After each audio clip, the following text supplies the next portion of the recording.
Shalom para você. Você já ouviu alguma música e ficou pensando, será que a letra dessa música tem base bíblica? Eu resolvi olhar uma letra de uma música que fez muito sucesso nesse ano e o trecho da música fala assim: Se Deus disser não, eu aceito. Em Isaías capítulo 55, versículo 9, está escrito: Porque assim como os céus são mais altos do que a terra, assim são os meus caminhos mais altos do que os vossos caminhos, e os meus pensamentos mais altos do que os vossos pensamentos. Então, quando Deus responde para a gente não, realmente a gente precisa aceitar. Porque às vezes a gente, talvez até por falta de fé, a gente almeja algo e Deus não permite naquele momento, porque Ele tem um plano maior para as nossas vidas. Ele tem um pensamento melhor do que a gente mesmo sobre nós e Ele quer levar a algo maior do que a gente está pensando. Então, às vezes, sim, Deus fala não para os nossos pedidos e a gente precisa aceitar. Por quê? Porque Deus tem um plano celestial, um plano nos céus, que é maior do que os nossos planos. É um pensamento mais alto do que os nossos. A segunda parte tem: se Deus disser sim, para mim está perfeito. Bem, eu quero te falar que é muito bom quando todo mundo fala sim para a gente. Sim é maravilhoso, mas nem sempre a gente vai ter sim das pessoas. O sim que você precisa, de fato, é o sim de Deus. Por quê? O exemplo de Davi. Deus falou para Samuel ir lá ungir o rei de Israel. O primeiro não que ele tomou foi o não da família, porque Jessé colocou lá todos os seus filhos e não colocou Davi. Como Samuel estava sendo usado e direcionado por Deus, Deus falou para Davi, sim, falou: existe algum ainda que não está aqui? Então Deus estava falando para Davi, sim, enquanto todos estavam dizendo não. Quando Davi vai pelejar contra Golias, falaram para ele: olha, você precisa de vestiduras reais, vestiduras fortes. E aí Saul ofereceu para ele a sua vestimenta de guerra. E não deu certo para Davi, mas Deus estava falando sim.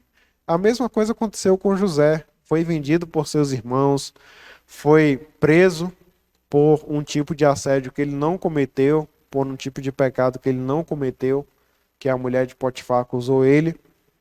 Mas Deus estava dizendo sim. Então, se Deus disser sim, exatamente está perfeito. Porque Deus dizendo sim, outras pessoas podem dizer não à sua volta, pode ser família, pode ser pessoas superiores a você. A perfeição vem de Deus. Em Daniel, o próximo trecho está assim: se Deus não responder, eu vou entender que mesmo em silêncio jamais me deixou só. Aqui a música traz uma possibilidade de Deus não responder. E eu quero trazer um caso interessante aqui de Daniel 10, capítulo 10, versículos 12 e 13. Então me disse: não temas, Daniel, porque desde o primeiro dia em que aplicaste o teu coração a compreender e humilhar-te perante o teu Deus, são ouvidas as tuas palavras, e eu vim por causa das tuas palavras. Mas o príncipe do reino da Pérsia me resistiu 21 dias. E eis que Miguel, um dos primeiros príncipes, veio para ajudar-me, e fiquei ali com os reis da Pérsia. Então o que acontece? Existe uma batalha espiritual que o inimigo quer destruir. Ele veio para matar, roubar e destruir. Então, às vezes, quando você ora, não significa que Deus não responde. Significa que está tendo uma batalha espiritual para ter a sua resposta. Porque, como eu disse no início do vídeo, se Deus responder não, ele respondeu. Se Deus responder sim, ele também respondeu. Quando você acha que Deus não está respondendo, na verdade, a resposta está a caminho, mas está tendo muita batalha espiritual para que você obtenha a resposta boa de Deus. Em Lucas, capítulo 18, e versículos 7 e 8, está escrito que Deus não fará justiça aos seus escolhidos, e Deus não fará justiça aos seus escolhidos que clamam a Ele de dia e de noite, ainda que tardio com eles. Digo-vos que depressa lhes fará justiça. Quando, porém, vier o Filho do Homem, porventura achará fé na terra? Ou seja, Deus fará justiça. Mesmo que para a gente acha que é tardio, que Deus está demorando, mas Ele fará justiça. Só que existe uma batalha espiritual, a gente precisa entender isso e a gente precisa continuar tendo fé, porque a pergunta é: porventura achará fé na terra? Imagine Deus enviar a resposta para você, você desistir daquilo que está pedindo para Deus, antes de você ter a resposta, começar a fazer outra coisa, e quando Deus responder, você nem ter mais fé naquilo. Então é necessário fazer como Daniel, continuar orando, continuar pedindo. Deus sempre está esperando os nossos pedidos. O que Deus não gosta é de reclamação, mas pedir, pode pedir o tanto que você quiser, o tempo que você quiser, e enquanto Deus não responder, significa que a resposta está chegando e, na verdade, a música fala: se Deus não responder, eu vou entender. Só que, na verdade, Deus sempre responde. Próxima parte. Eu aprendi que não existe dor sem propósito. Na segunda carta aos Coríntios, capítulo 1, e versículos 3 e 4, está escrito: bendito seja o Deus Pai de nosso Senhor Jesus Cristo, o Pai das misericórdias e o Deus de toda consolação, que nos consola em toda a nossa tribulação, para que também possamos consolar os que estiverem em alguma tribulação com a consolação com que nós mesmos somos consolados por Deus. Ou seja, a tribulação, a dor, ela vem com um propósito. Existe um propósito.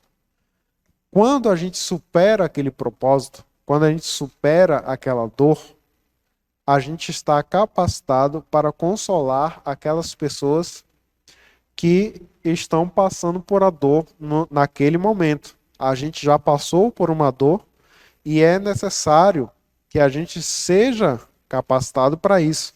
Porque quando a gente supera a dor, a gente, lembrando da dor que a gente passou, a gente tem uma palavra de esperança para aquela pessoa que está passando por um momento de dor. Deus, ele sempre quer que a gente ame a Deus sobre todas as coisas e o próximo como a nós mesmos. Então, Deus sempre quer que a gente ajude o próximo. E uma das formas que existe de ajudar é compartilhando a nossa experiência de dor e como a gente superou aquilo para poder a pessoa alimentar a sua fé em Deus. Próxima etapa: que tudo tem um tempo debaixo do céu. Isso aqui é praticamente um versículo, Eclesiastes capítulo 3 e versículo 1. Tudo tem seu tempo determinado e há um tempo para todo propósito debaixo do céu. Então tudo tem seu tempo exatamente para Deus. Próxima parte. Deus que faz a promessa, Ele quem vai cumprir. Em Números capítulo 23, 19, tem aquela famosa passagem: Deus não é homem para que minta, nem filho do homem para que se arrependa. Acaso ele fala algo e deixa de agir? Acaso promete e deixa de cumprir? Eu vou deixar para você um link para você ver sobre essa parte da questão de Deus. Ele nunca falha nas suas promessas, porque pela Bíblia, através da Bíblia, a gente vê que não tem como Deus falhar. Mas se você quiser entender melhor, você entra no card para poder olhar toda a análise bíblica do idioma também sobre essa questão.